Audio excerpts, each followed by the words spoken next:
Hello everyone, welcome back. This is Seema, Assistant Professor in the Department of Computer Science and Engineering from Kaveri Institute of Technology, Mandya.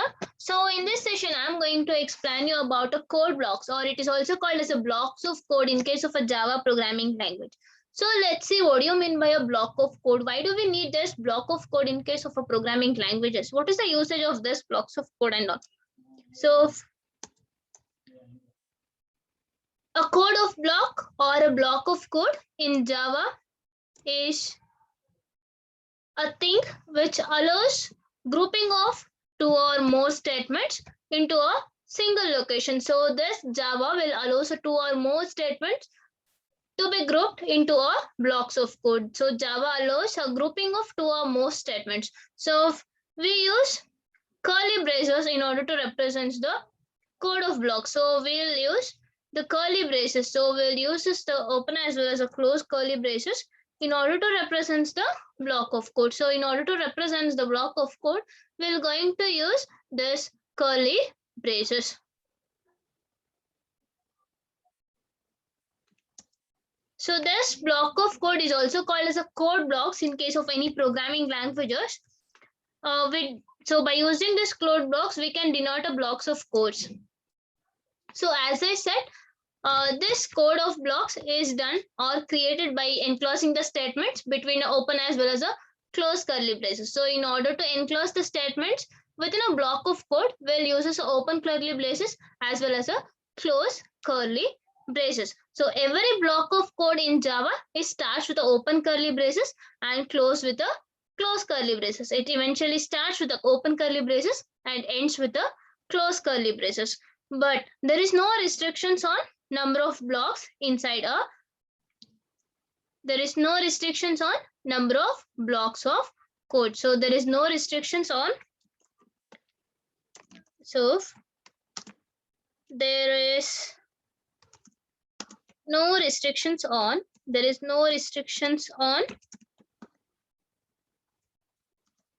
number of blocks inside a block. So there is no restrictions on number of blocks inside a block. So it is also provide a permission to create a different levels of nesting blocks. So it will also helps to create a nesting block. So by using this block of code, we'll create the nested blocks also.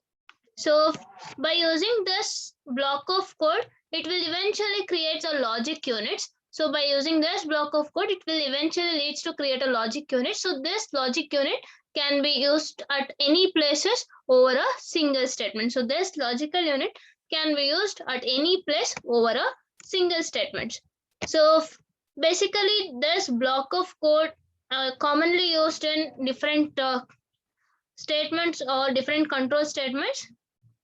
So in particular, in case of a if statement, in case of a while, if, while, and for. So in majority of the cases, block of code in Java is commonly used in many of the control statements, and those control statements are if statement, while statement, and for statement. So this block of code can be eventually used in these three types of control statement. But in this module, we'll targeted or will concentrate only on the Java's if and Java's for statements of blocks of code. So we'll go with Java's if statement as well as the Java's for statement within a block of code.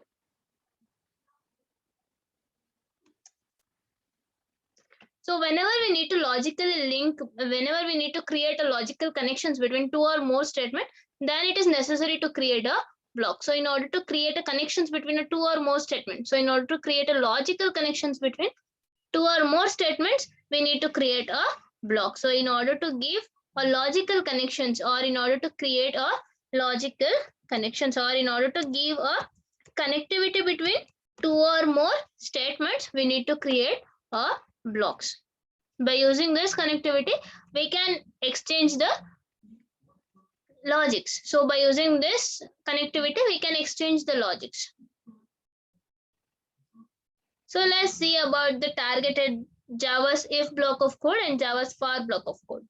So let's go with the Java's if statements in case of a block of code.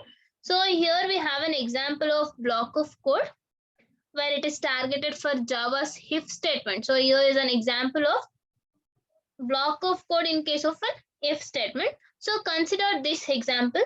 Consider this example. So in this statement, we have if x less than y. So here we have a condition. We have a statement here. It is telling that the value of x is less than the value of y. So as I said, the levels of block or the block of code will eventually begins with open curly braces and ends with close curly braces. So within these open and curly braces, they'll present a different statements. So here we have a two different statement, that is one is x is equals to y and another one is a y is equals to 0. So once the given condition the condition given is if x less than y, then both of the statement inside the block will be executed. So once the given condition is executed, then the block within the statement within a block eventually get executed. So keep in your mind that in order to create any logical connections, so in order to create any logical statements between these two statements, first we need to create a block of code. So in order to create any logical connections between these two statements, first we need to create a block by using this open as well as a close curly braces. So these two statements inside this block will form a logical unit, will together form a logical unit. So these two statements together form a logical unit. And one more important thing is one statement, if there are two different statements here, right? So one statement cannot execute if the statement of other statement cannot be done. So once the execution of one statement cannot be done, so until and unless the statement get executed, the other statement will not execute it. So whenever there is an execution, whenever there is a flow of execution, each and every statement of code which is there inside a block will takes place simultaneously. So one important thing is that in order to execute a particular statement inside a block, the other statement can also be get executed. So this is about the if statement in case of a blocks of code. So let's see what happens in case of for loop as a targeted code in case of blocks of code. So here we have an example for loop which is targeted as a block of code. So we have a simple program here with two different variables. One is x and another one is a y, and also they'll assign a value for y. So here in this program, the targeted of a loop is for loop. So the targeted of a block is a for loop. So we have a for loop and as I said, it will opens and ends with the curly braces. So it eventually opens and closes with the curly braces. So each time whenever the loop gets iterated, so each time when the loops get iterated, the three statements inside a block will get executed. So each and every statement, each and every time when this value of x, when this value of iterative value will change, so at the same time, all these three statements will get executed. So on the iteration of this x values, on changing the value of x, these three values will get the executed. So the target of the for loop is a block of code and it's not just a single statement. So here we don't have a single statement. Here we have a multiple lines of statements.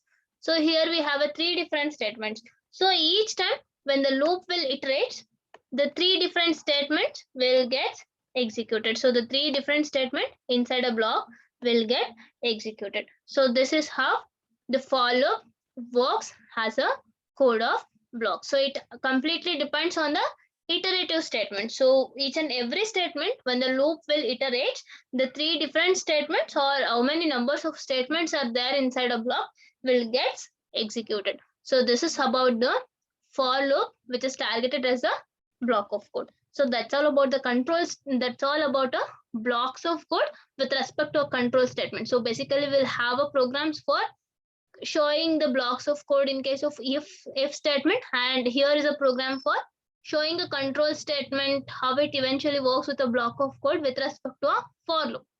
That's all. Thank you.